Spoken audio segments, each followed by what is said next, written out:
بسم اللہ الرحمن الرحیم۔ پیارے دوستو السلام علیکم۔ قصص الانبیاء، آج ہم حضرت حود علیہ السلام کے بارے میں بات کریں گے۔ پچھلی ویڈیو میں ہم نے حضرت نوح علیہ السلام کا واقعہ پڑھا تھا۔ حضرت حود علیہ السلام قوم عاد کے نبی تھے۔ عاد کا تعلق عرب کے پرانے قبیلے سامیہ سے تھا۔ عاد عربی کا لفظ ہے، اس کا مطلب ہے بلند اور مشہور۔ قوم عاد کو کہیں کہیں عمالقہ بھی کہا گیا ہے۔ قوم عاد حضرت عیسیٰ علیہ السلام سے 2000 سال پہلے گزری ہے۔ قرآن عزیز میں اس کو حضرت نوح علیہ السلام کے بعد آنے والی قوم کہا گیا ہے۔ عاد عرب کے سب سے بہترین علاقے حضر موت کے علاقے میں آباد تھی۔ ان کی آبادی عراق تک چلی گئی تھی۔ یہ لوگ بھی بت پرست تھے، بتوں کی پوجا کرتے تھے، بت تراشنے کے ماہر تھے۔ ان کے جھوٹے معبود بھی حضرت نوح علیہ السلام کی قوم کے بت ود، سوا، یغوث، یعوق اور نصر ہی تھے۔ ان کے علاوہ ایک بت کا نام سمود اور ایک کا نام ہتار تھا۔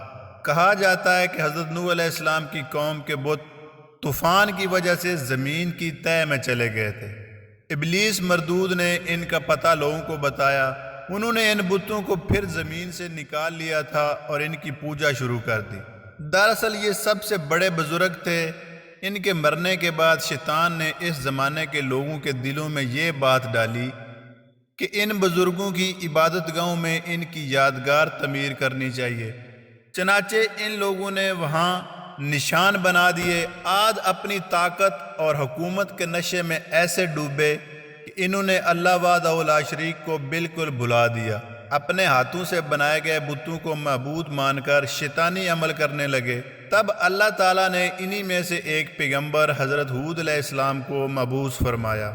حضرت حود علیہ السلام قوم عاد کی سب سے بڑی اور باعزت شاخ خلوت یا خلود میں سے تھے۔ آپ کا رنگ سرخ سفید تھا، چہرہ بہت خوبصورت تھا، داڑھی بڑی تھی۔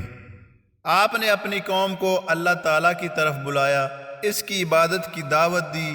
وہ لوگ بہت ظالم اور سرکش تھے، انہیں ظلم و ستم کرنے سے منع کیا۔ قوم عاد نے آپ کی ایک نہ سنی، الٹا انہیں سختی سے جھٹلایا اور غرور تکبر میں کہنے لگے، آج دنیا میں ہم سے زیادہ طاقتور اور شان و شوکت کا مالک کون ہے؟ حود علیہ السلام مسلسل اسلام کی تبلیغ میں لگے رہے، قوم کو اللہ کے عذاب سے ڈراتے رہے، انہیں بتاتے رہے کہ غرور اور سرکشی کا انجام بہت بھیانک ہوگا۔ آپ نے قوم نوح کی مثال دے کر انہیں سمجھایا، طوفان کی کیفیت ان کے سامنے بیان کی۔ آپ نے ان سے فرمایا، اے قوم، اپنی جسمانی طاقت، حکومت، شان و شوکت پر گھمنڈ نہ کر، بلکہ اللہ تعالیٰ کا شکر ادا کر کہ اس نے تجھے یہ دولت بخشی، خوشحالی عطا کی، لہٰذا اس کی نعمتوں کو نہ بھول۔ اپنے ہاتھوں سے بنائے بتوں کی پوجا سے باز آ جا، یہ نہ تجھے کوئی نفع پہنچا سکتے ہیں نہ کوئی نقصان، نہ دکھ پہنچا سکتے ہیں نہ سکھ۔ موت اور زندگی، نفع اور نقصان سب اللہ تعالیٰ کے ہاتھ میں۔ اے قوم کے لوگوں، مانا کہ تم ایک مدت سے نافرمانی کی زندگی گزار رہے ہو، مگر آج بھی اگر تم توبہ کر لو اور باز آ جاؤ تو اس کی رحمت بہت وسیع ہے۔ توبہ کا دروازہ بند نہیں ہوا، اس سے معافی چاہو وہ بخش دے گا، اس کی طرف لوٹ جاؤ وہ معاف کر دے گا۔ تقوی اور اطاعت کی زندگی گزارو، وہ تمہیں دن دگنی اور رات چگنی ترقی عطا کرے گا، بہت عزت دے گا اور مال و دولت میں اضافہ کر دے گا۔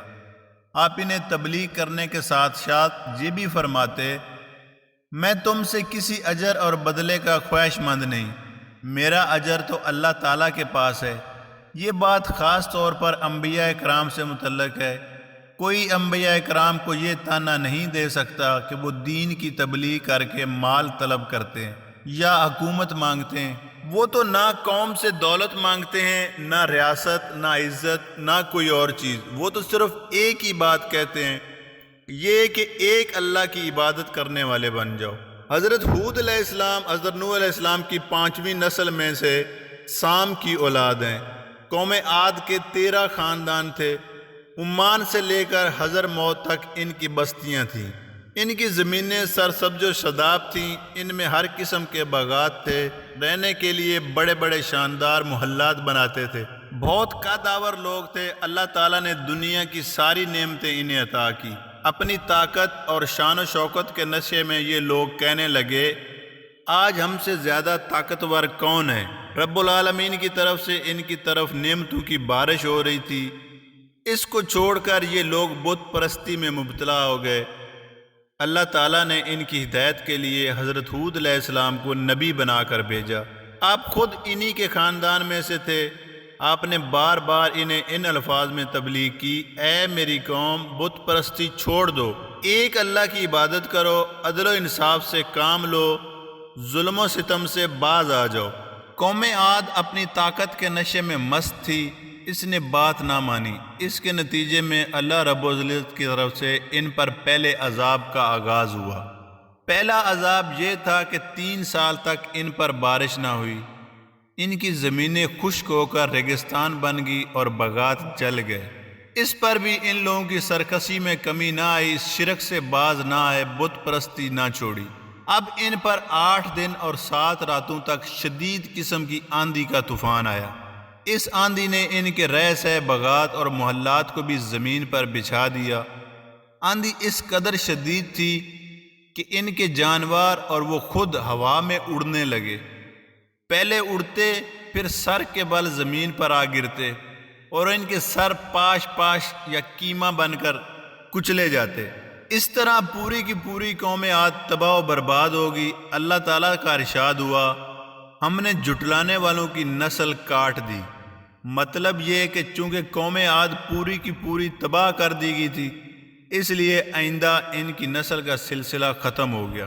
حضرت ہود علیہ السلام اور ان پر ایمان لانے والوں نے عذاب کے وقت ایک گھیرے دار جگہ میں پناہ لی تھی۔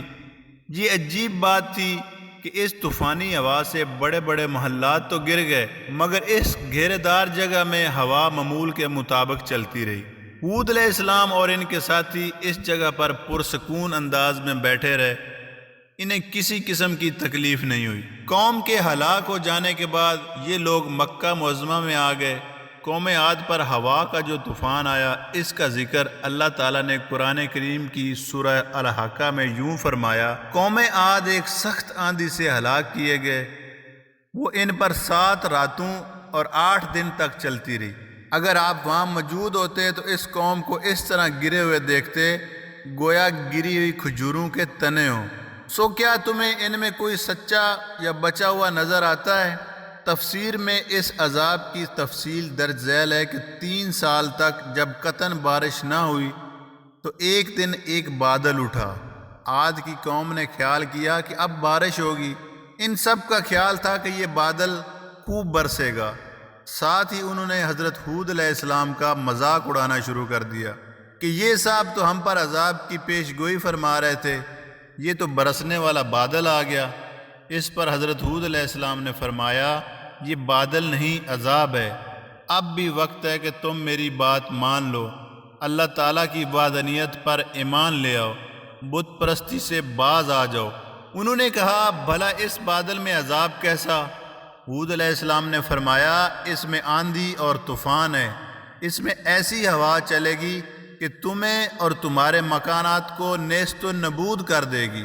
اس پر انہوں نے کہا، اے ہود، تم ہماری طاقت کو نہیں جانتے، پھر بھی ہمیں ہوا سے ڈرا رہے ہو، اس کی شدت اور تیزی سے ڈراتے ہو، یہ ہمارا کیا بگاڑ لے گی؟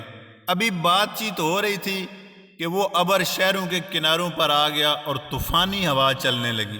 7 راتیں اور 8 دن تک مسلسل ہوا چلتی رہی۔ وہ لوگ اتنے طاقتور تھے کہ اس شدید ترین ہوا نے انہیں اٹھا اٹھا کر پھینکا، پھر بھی وہ 7 دن تک زندہ رہے اور آخر 8ویں دن سب کے سب بے جان ہو کر گر پڑے۔